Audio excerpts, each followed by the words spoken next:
Can officers in Minnesota demand or compel an ID from a detained suspect? Hey guys, my name is Anthony Bandiero, attorney and senior legal instructor for Blue to Gold Law Enforcement Training. So as I said, this comes from an officer in Minnesota. The officer says, say you're on a domestic violence call. You are speaking with the two parties involved, and one of the parties refuses to identify themselves.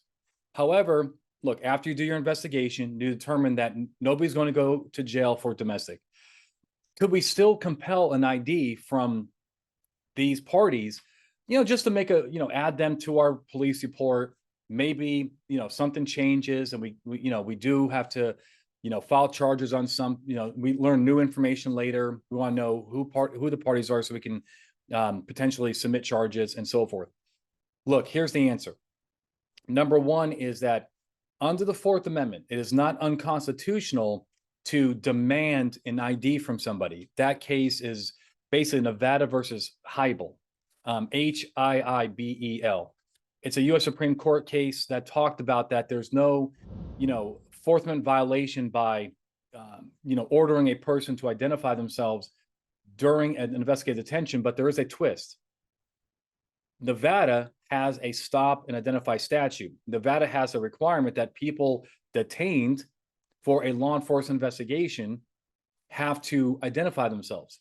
So in essence, the Supreme Court upheld Nevada's statute, right? But also said it doesn't violate the Constitution. Minnesota does not have a traditional stop and identify statute. Like about a little over half the states have that.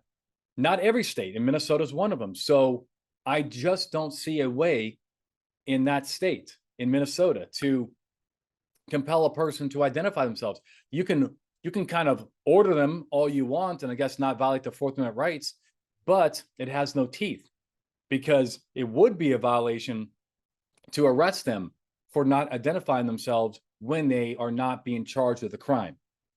So what do you have to do? Walk away, right? There's nothing, unless my Minnesota officers out there are like, Anthony, you're wrong. There actually is something we can do. I need to hear it. But from my research, I don't see it. I have not found the law that allows you to enforce this.